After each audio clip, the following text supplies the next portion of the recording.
Fleet Admiral Cranoth stood on the command deck of the Eternal Dominance, the largest warship ever built by the Zathari hegemony. Through the massive viewing screen, he watched 846 other ships moving in perfect formation around his flagship. Each vessel gleamed with polished metal and hummed with weapons that could crack planets. The hegemony had ruled this part of space for 200 years. They had met 47 different alien species. Some had surrendered quickly.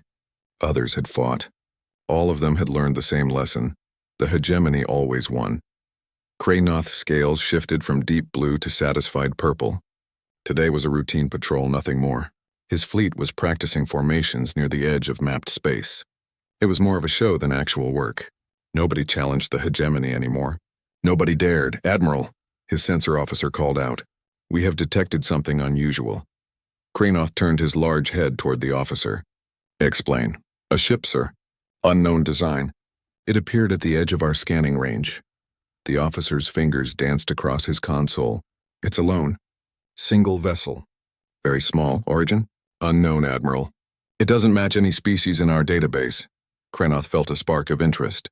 A new species was always valuable. New slaves, new technology, new worlds to conquer. "Show me." The main screen changed. It displayed a strange ship tumbling slowly through space. The design was odd, almost primitive. It had no elegant curves like hegemony ships. Instead, it looked blocky and rough, like something built by children. "Analysis," Cranoth commanded. His science officer stood up. "The ship uses chemical rockets for movement, Admiral. Very old technology. We used similar systems 600 years ago. I detect no shield generators, no plasma weapons, no quantum drives. How did it get here without a quantum drive?" "Unknown, sir. Perhaps they have some kind of basic faster-than-light engine we haven't identified yet." Cranoth studied the ship. It was painted white with blue markings. Strange symbols covered its side. "What is it doing?" "Broadcasting, Admiral.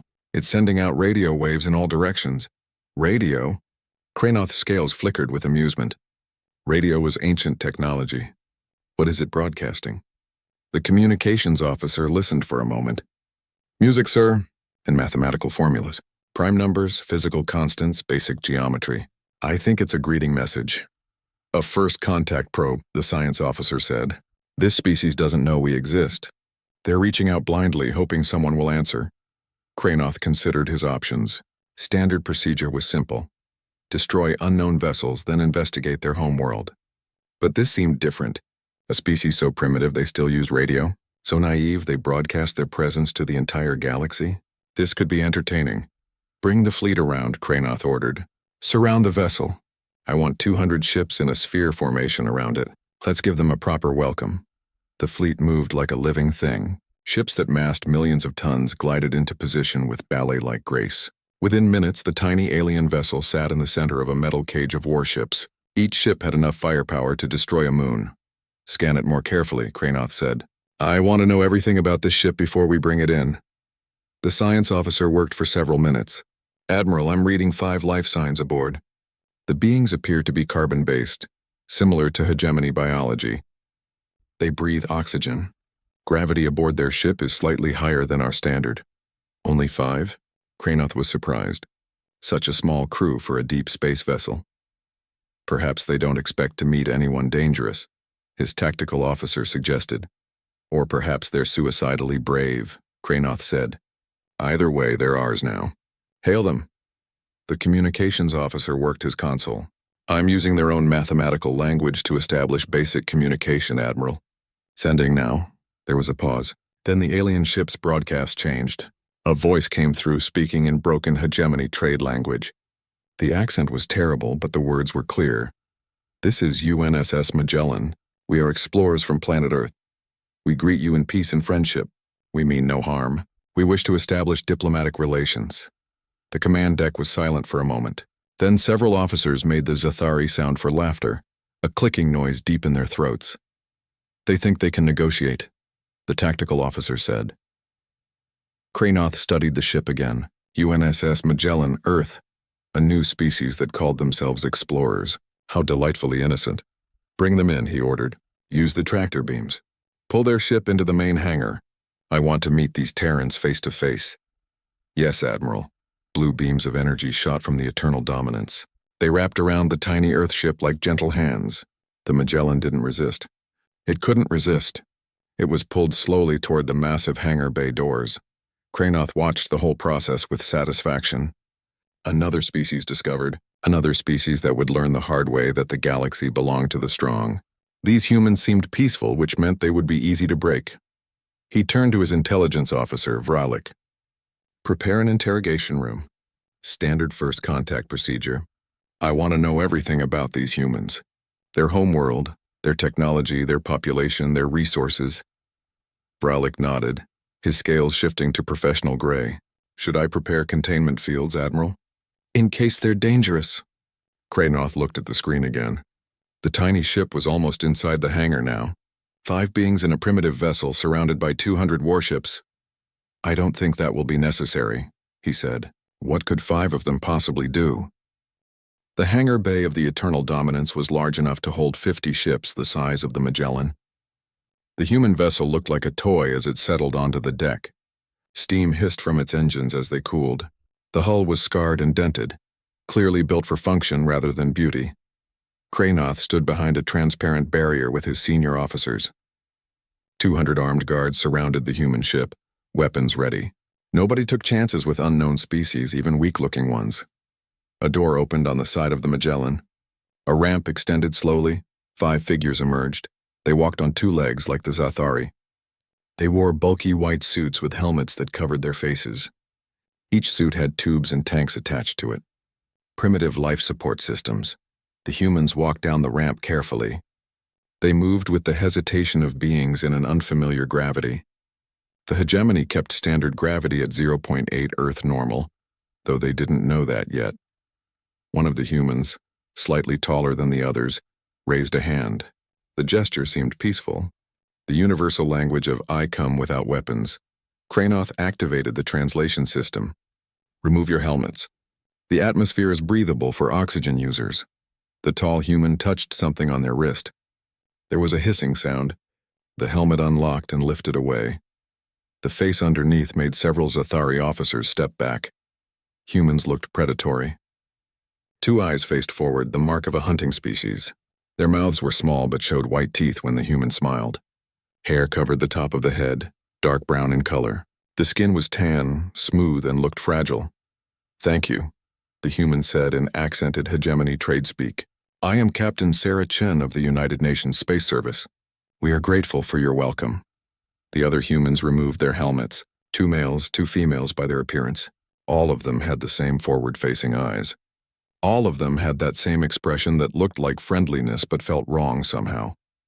Vralik, standing beside Cranoth, made a quiet note on his datapad. The intelligence officer was already analyzing everything.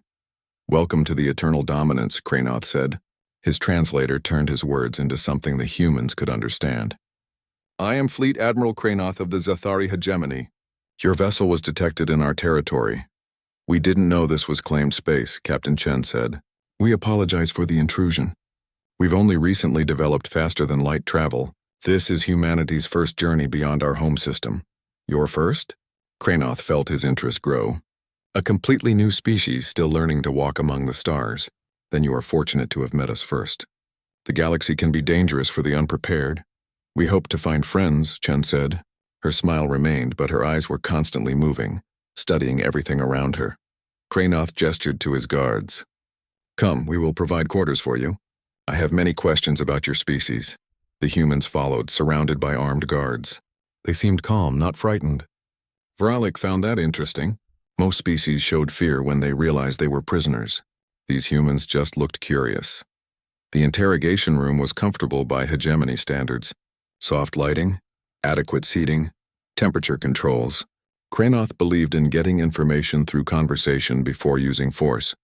Over the next 4 hours, Captain Chen answered questions freely.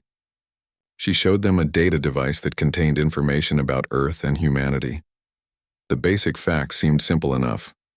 Earth was a single planet, slightly smaller than a Zathari world. Humans had unified their world under one government only recently. They had no military fleet, only exploration vessels like the Magellan. Their technology was behind hegemony standards by at least 200 years. We come in peace, Chen repeated several times. We seek knowledge and friendship, not conflict. But Vralik was reading the data files carefully while Chen spoke. His scales shifted from gray to troubled yellow. Something was wrong. Something didn't match. Admiral, he said quietly, pulling Kranoth aside. I need to show you something. In a side office, Vralik displayed information on his screen. The humans gave us access to their historical database. Look at this. Kranoth read through the translated text. His scales darkened. Human history was soaked in blood. For thousands of years, these beings had fought constant wars, not occasional conflicts like most species. Constant warfare. They had fought with stones, with metal, with chemicals, with nuclear weapons. They had killed each other by the millions. This doesn't match their peaceful behavior, Kranoth said. No, Admiral. Look at this. Vralik brought up another file. Their language database. They have 847 different words that mean war or battle or combat. 847. We have 12. Kranoth stared at the numbers. And look at this, Vralik continued. These are technical specifications for their ship. They call it an exploration vessel. But the hull design, the structural reinforcements, the power distribution system, Admiral, this ship is built like a military transport. Every system has backups. Every section can be sealed independently. These aren't exploration features. These are survival features. You think they're lying about being peaceful? I think they're very good at warfare and they're being very polite right now. Vralik pulled up more data. Look at their tools. Each crew member carries what they call a multi-tool. It's designed for repairs and construction. But in an emergency, any of these tools could be a weapon. This knife here could cut through our pressure suits. This torch could burn through metal. Nothing aboard their ship is only one thing. Kranoth studied the information. Then he looked through the window at Captain Chen, who was chatting pleasantly with one of his junior officers. They gave us all this information freely, he said. Yes, Vralik agreed.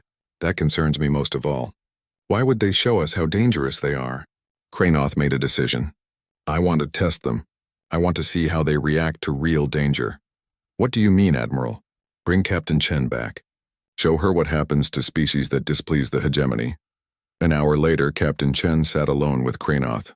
He activated a holographic display. Captain, I want to be honest with you about the galaxy you have entered.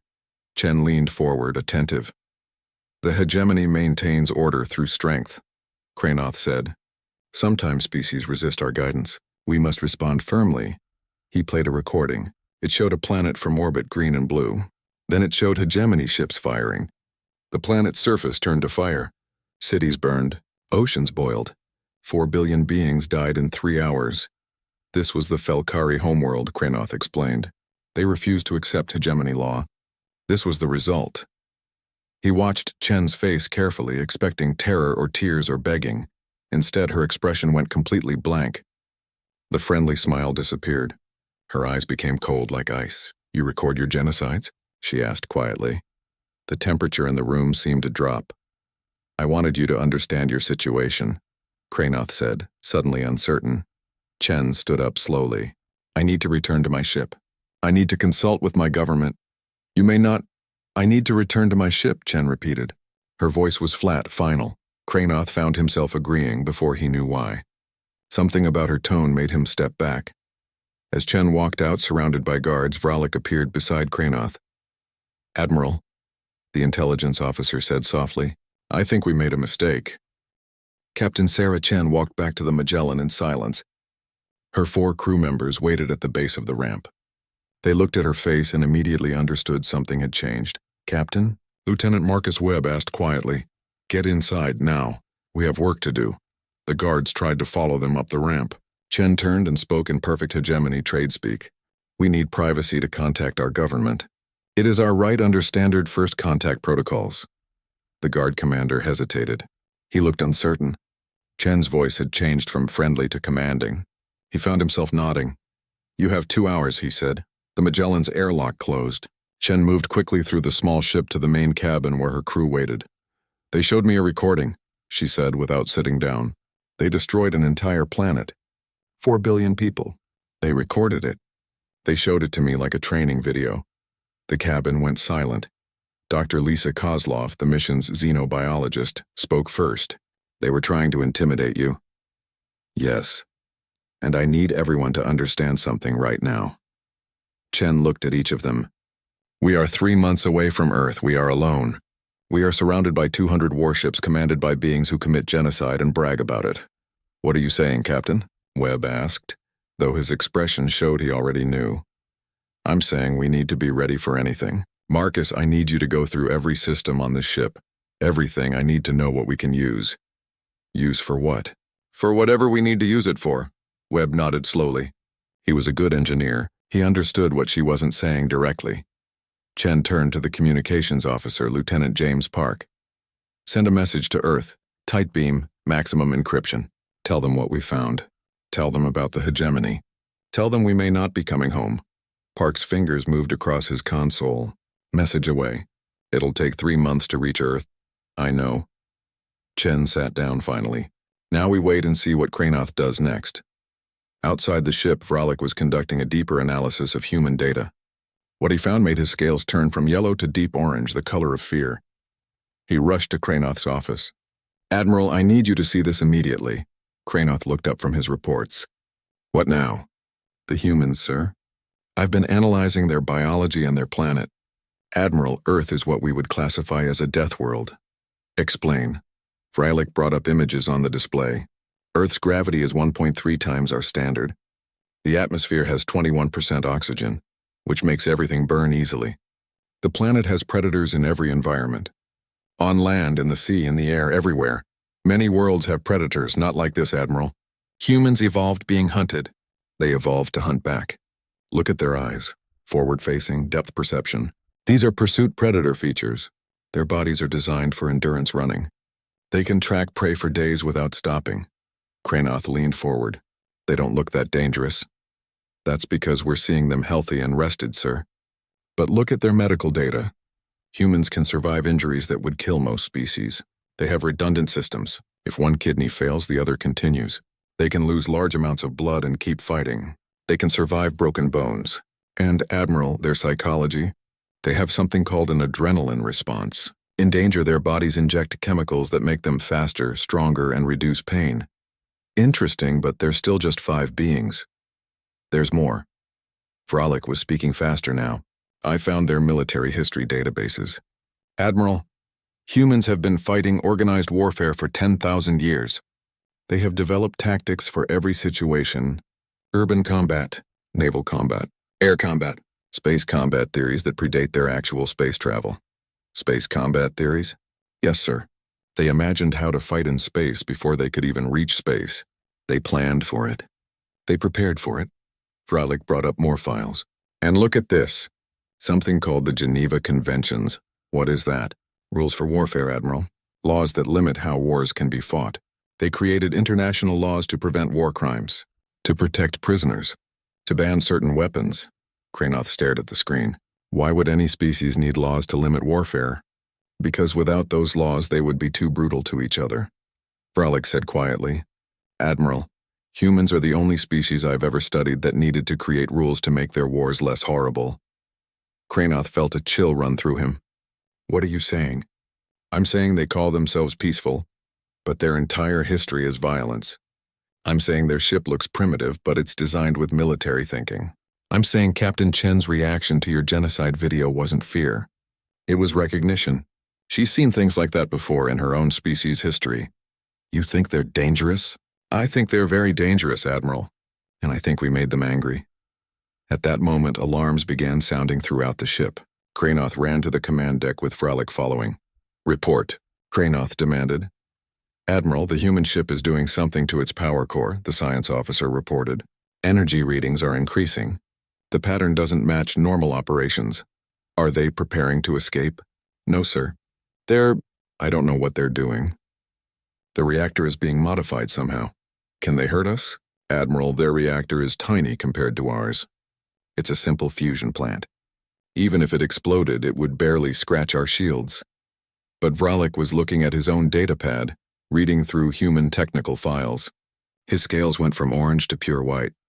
Admiral, he whispered, I think they're building a weapon. A weapon? From their ship's engine? Humans have a history of this, sir. In their wars, they would convert anything into weapons. Agricultural chemicals into bombs, civilian aircraft into missiles. They're improvisation specialists. If they can make it work once, they can make it work with anything. Cranoth watched the energy readings from the Magellan continue to climb. What kind of weapon could they possibly build in 2 hours? I don't know, sir, but I recommend we evacuate the hangar bay and raise full shields. Do it. Guards retreated from around the Magellan. Heavy blast doors closed. The flagship's shield generators hummed to maximum power. The energy readings from the human ship continued to rise. In the Magellan's engine room, Marcus Webb was working frantically. This is insane, Captain. Completely insane. Can you do it? Chen asked. Theoretically, yes. The math works. But it's never been tested. This could kill all of us. If we don't do something, they'll kill us anyway. Or worse? Webb wiped sweat from his forehead. I need another 48 hours. You have it. Work fast. Chen left the engine room and opened a communication channel to the Eternal Dominance. Admiral Cranoth, she said. Her voice was calm, professional. I'm transmitting new terms for our negotiation. You have 72 hours to comply. On the command deck, Cranoth listened in disbelief. You will release my ship and crew with full guarantees of safe passage. You will agree to stay out of human space. You will not retaliate or pursue us, or what? Cranoth demanded. Or there will be consequences. Then Captain Chen closed the channel. Cranoth stood in silence for a moment. Then he began to laugh. His officers joined him. 200 warships surrounded one tiny exploration vessel, and the humans were making demands. Only Vralik didn't laugh. He was watching the energy readings from the Magellan continue to climb, and he was very, very afraid. The first 24 hours passed in tense silence. The Magellan sat in the hangar bay, surrounded by empty space and closed blast doors. Energy readings from the ship continued to fluctuate in patterns that made no sense to Zathari scientists. Cranoth tried to ignore the situation. He had a fleet to command, patrols to run, and the daily business of maintaining hegemony authority. 5 humans in one ship shouldn't occupy his thoughts, but they did. Still no change? He asked his science officer during the morning briefing. The readings are increasing, Admiral, slowly but steadily. Whatever they're doing, it's taking significant power. Can we scan inside their ship? They've activated some kind of interference field. Nothing harmful, just enough to cloud our sensors. We can detect energy signatures, but not specific details. Vralik entered the command deck carrying his datapad. His scales showed exhaustion colors. He hadn't slept. Admiral, I've completed my analysis of human weapons development, he said. You need to see this. In the briefing room, Vralik displayed a timeline. Humans developed nuclear fission weapons in their 20th century. Less than 100 years ago by their calendar. Within 30 years, they had created weapons powerful enough to destroy their entire civilization. That's not unusual, Cranoth said. Many species reach that level. Yes, but look what happened next. Multiple human nations built these weapons, thousands of them. They pointed them at each other for decades. And Admiral, they never used them in war again. Never? They used 2 at the very beginning before they understood the full consequences. After that, nothing. They lived for 100 years with weapons that could end their world, and they developed enough discipline to not fire them. Cranoth studied the timeline. What's your point? My point is that humans are very good at building weapons and very good at knowing when to use them. Captain Chen isn't bluffing, Admiral. She's calculated. She's warned us. Now she's following through. Following through with what? Their ship can't hurt us. Admiral, I think I know what they're building. Vralik pulled up technical diagrams. I compared their reactor modifications to theoretical physics from our own research. There's a concept called quantum destabilization. If you overload a fusion reactor in a specific way, you can create a cascading particle acceleration loop. Speak plainly. They're turning their ship into a bomb, sir. Not a normal bomb. They're creating something that will generate a temporary black hole when it detonates. The room went silent. That's impossible, Cranoth said finally. That would require decades of preparation and specialized equipment. For us, yes. But humans think differently. They improvise. They use what they have instead of waiting for what they need. Vralik zoomed in on the Magellan's energy readings. These patterns match the theory perfectly. They're actually doing it. Cranoth felt his confidence waver for the first time. How large would the explosion be? If they succeed, the black hole effect would last only milliseconds, but the radius would be approximately 50,000 kilometers. That would destroy, let me calculate, Approximately 200 of our nearest ships. 200 ships? From one small reactor? Yes, Admiral. Including this flagship. Cranoth stared at the display showing the Magellan. Such a tiny vessel. Can we stop them? We could try to board the ship, but they've locked all airlocks. We could cut through the hull, but that might trigger the device early. We could shoot the ship, but the weapon appears to be on a dead man's switch. If the crew dies, it detonates automatically. What about disarming it remotely? The science officer shook his head. They've encrypted everything with something they call quantum cryptography. Our computers estimate it would take 11 years to break the code. Cranoth sat down heavily. They did this in less than 2 days. Yes, Admiral. At the 48-hour mark, the Magellan sent another transmission.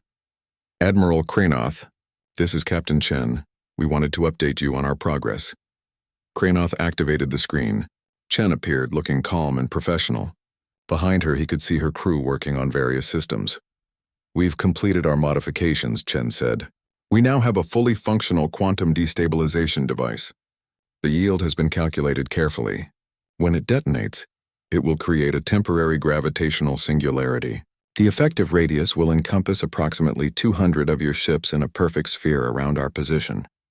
She held up a small device. This is the activation switch. Currently, it requires my thumbprint every 6 hours to confirm we're alive and well. If I don't provide that confirmation, the device activates automatically. If anyone tries to board our ship without permission, it activates. If you attack us, it activates. Cranoth felt rage building inside him. You're threatening me? You're surrounded by the most powerful fleet in the galaxy. Yes, we are, Chen agreed. And in 72 hours, either we leave peacefully, or 200 of your ships stop existing. The choice is yours, but you're willing to die? Chen's expression didn't change.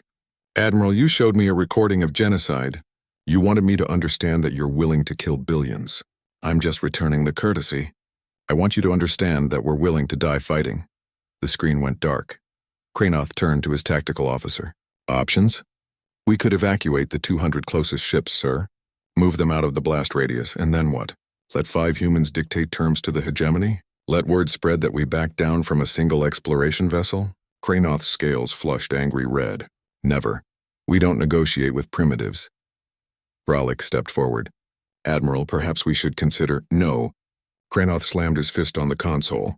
I will not be humiliated by 5 beings from a species we just discovered. Then what do you propose, sir? Cranoth stood silent for a long moment. He had commanded fleets for 30 years. He had conquered systems. He had broken entire civilizations. And now 5 humans and a damaged exploration ship had him paralyzed. Can we verify their weapon is real? He asked finally. The science officer nodded. The energy signatures match the theory. Either they've actually built it or they're creating a very convincing fake. But Admiral, if there's even a 10% chance the weapon is real, the risk is too high. At hour 60, Vralik returned with more information about humans. He had spent the entire time reading through their historical and cultural databases. Admiral, you need to understand something about human psychology, he said. I've read their military history carefully. Humans have a concept they call mutually assured destruction. During their nuclear standoff period, nations aimed weapons at each other, knowing that if anyone fired, everyone would die. That's insane. Yes, but it worked. They maintained this balance of terror for decades. And Admiral, there are documented cases of humans sacrificing themselves when they felt they had no other choice. They crashed airplanes into enemy ships. They held positions against impossible odds. They detonated explosives while enemies surrounded them. What are you saying? I'm saying Captain Chen isn't bluffing. If we don't meet her terms, she will detonate that device. She and her crew will die, and they'll take 200 of our ships with them. You're certain? Admiral, I've studied 1,700 years of human warfare. They're the only species I know that considers death in battle to be honorable. They have thousands of stories celebrating people who died fighting impossible battles. They sing songs about it. They teach it to their children. Vralik pulled up one final file. This is from their 20th century. A human military unit was surrounded by enemy forces. They were asked to surrender. Their commander sent back one word: nuts. They fought until reinforcements arrived. Humans celebrate this story. They're proud of it. Cranoth read the account. Then he read it again. They're crazy, he whispered. No, Admiral. They're determined, and they're creative. And they're sitting in our hangar bay with a weapon that could destroy 1/4 of our fleet. The counter reached 65 hours. Krenoth still hadn't made a decision. His officers waited nervously. The entire flagship felt tense. At hour 70, Captain Chen sent a final message. Admiral, you have 2 hours remaining. After that, we will assume you've chosen war. I hope you'll reconsider. We came in peace. We still want peace, but we will not be slaves and we will not be victims. The choice is yours. Krenoth stared at her face on the screen. She looked tired but calm. Behind her, her crew worked with quiet efficiency. They weren't afraid. They weren't panicking. They were just ready. What kind of species are you? Krenoth asked quietly, though the channel was closed and she couldn't hear him. Bralik stood beside him. A dangerous one, Admiral. A very dangerous one. Hour 71 arrived. The command deck of the Eternal Dominance was absolutely silent.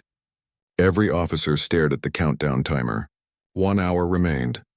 Krenoth sat in his command chair, scales shifting between angry red and uncertain gray. He had sent messages to Hegemony Command explaining the situation. They had sent back one simple response. Maintain hegemony authority. Do not show weakness, but what did that mean when 5 beings had created a weapon that could destroy 1/4 of his fleet? Admiral, Bralik said quietly, we need to make a decision. I know.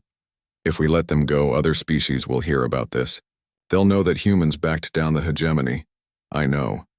But if we don't let them go, we lose 200 ships. That's 1/4 of this fleet. The hegemony's largest fleet, I know.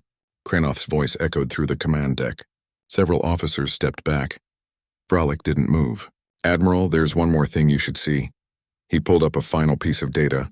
I found this in their cultural database. It's a human saying, very old.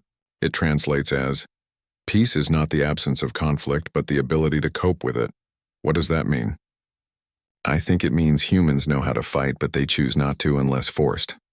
Captain Chen proved this. She didn't build her weapon until you showed her genocide. She didn't threaten us until you threatened her. She's reacting, not attacking. Your point? My point is that if we let them go, we're not showing weakness. We're showing wisdom. We met a species that could hurt us badly, and we chose to let them leave instead of paying the price. That's strategic thinking, not cowardice. Krenoth considered this. The counter showed 45 minutes remaining. And if I let them go and other species think we're weak, then we show them they're wrong. But Admiral, we can replace ships. We can rebuild our reputation. We can't bring back crews from 200 destroyed vessels, the science officer interrupted. Admiral, energy readings from the Magellan are reaching critical levels. Whatever they've built, it's ready to fire. 30 minutes remained. Krenoth made his decision. Open a channel to the Magellan. The screen activated. Captain Chen appeared, her hand resting on the activation device. Her crew stood behind her, all of them calm. All of them ready, Captain Chen, Krenoth said. I have considered your terms, and I find them acceptable. The tension in the command deck released like air from a punctured hull. Officers let out breaths they'd been holding. Bralik's scales shifted to relieved blue. You will release your weapon trigger, Krenoth continued. You will disarm your device, and in exchange I will guarantee safe passage for your vessel. You will be escorted to the edge of hegemony space. We will not pursue you. We will avoid human territory. Chen nodded slowly. I accept these terms, but I need a guarantee from you personally, Admiral. Your word that no harm will come to my crew. You have it, and I need you to understand something. Chen's voice became harder. We're going to go home now. We're going to tell Earth about you. About the hegemony. About what you do to other species. And Earth will prepare. Are you threatening me again? No, I'm informing you. Humans take a long time to anger, Admiral, but we have very, very long memories. You showed me genocide like it was entertainment. We won't forget that. Krenoth felt a chill. Then you plan to make war on us? I plan to make sure Earth can defend itself. What happens after that depends on you. Chen looked directly into the camera. If you stay away from human space, we'll stay away from yours. But if you ever threaten humanity again, we'll make sure you regret it. She released the activation switch, carefully placing it on a console. We're disarming the device now. It will take 1 hour. After that, we'll leave. The channel closed. Krenoth slumped in his chair. Around him, his officers began working to restore normal operations. The crisis was over. The humans would leave. The fleet was safe, but nothing felt like a victory. 50 minutes later, the Magellan's energy readings dropped to normal levels. Whatever weapon they'd built was deactivated. Marcus Webb transmitted technical specifications to the Zathari science officer, showing exactly what they'd created. The science officer read through the data with growing horror. "Admiral, this is brilliant. Insane, but brilliant. They use their fusion reactor, their magnetic containment system, and their nav computer to create a controlled destabilization cascade, with materials designed for peaceful exploration. In under 3 days, could they build it again? Admiral, if they can do this with an exploration ship, imagine what they could do with actual military resources. They could build bigger versions, smaller versions, more stable versions. The implications are terrifying." Vralik was already updating his reports. "Admiral, I recommend we classify humans as an apex-level threat. They should be marked as extremely dangerous despite technological primitiveness." "Agreed. Send the warning to all hegemony forces. Any ship that encounters humans should retreat and report immediately. No engagement without overwhelming force." "Sir, do you really think humans will become a threat?" Kranoth watched the Magellan prepare for departure. "I think Captain Chen was right. They'll remember what we showed them. They'll prepare, and when they're ready, if we're lucky, they'll stay in their space and we'll stay in ours. And if we're unlucky, then the galaxy will learn the same lesson I learned today. Never underestimate a species willing to die to prove a point." The Magellan lifted off from the hangar deck. 20 hegemony ships escorted it through the fleet, past 200 warships that had been paralyzed by 5 humans with a modified engine. On the command deck of the Magellan, Captain Chen sat in her chair as her ship accelerated toward the edge of hegemony space.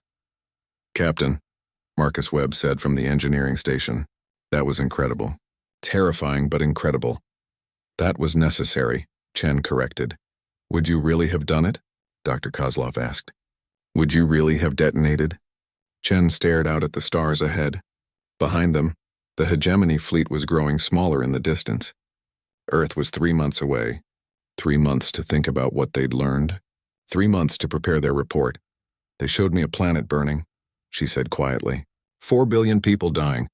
And they were proud of it. They expected me to be afraid. She turned to look at her crew. But I wasn't afraid. I was angry, and I remembered every war in human history. Every time someone said humans couldn't fight back. Every time someone thought we'd just surrender. "So you would have done it," Webb said. "I would have made sure that if they wanted to kill us, they'd pay a price they'd never forget. That's what humans do, Marcus. We make the cost of victory too high. We make bullies think twice." "We survive," Lieutenant Park spoke up from communications. "Message sent to Earth, Captain. Full report on the hegemony, their fleet strength, their capabilities, and our recommendations for defense preparations." "Good. How long until we're out of their space?" 6 hours at current speed," Chen nodded. "Then let's go home. Earth needs to know they're not alone, and they need to know that sometimes the galaxy is full of things that want to hurt us." "But we hurt them first," Dr. Kozlov said. "No. We made them understand that hurting us has consequences. There's a difference." 6 hours later, the Magellan crossed the border of hegemony space. The escort ships turned back. The humans continued forward, alone again in the darkness. In the Eternal Dominance, Vralik filed his final report. It was flagged Priority 1 and sent to every hegemony military installation in known space. The report was simple. New species designated Terran. Homeworld, Earth. Technology level, primitive. Threat assessment, Apex. Warning to all hegemony forces. Humans are exceptionally dangerous despite apparent weakness. They are creative, adaptable, and willing to die rather than surrender. They convert peaceful tools into weapons. They improvise sophisticated solutions from basic materials. They remember grievances and prepare for future conflicts. Recommended action: avoid all contact with human space.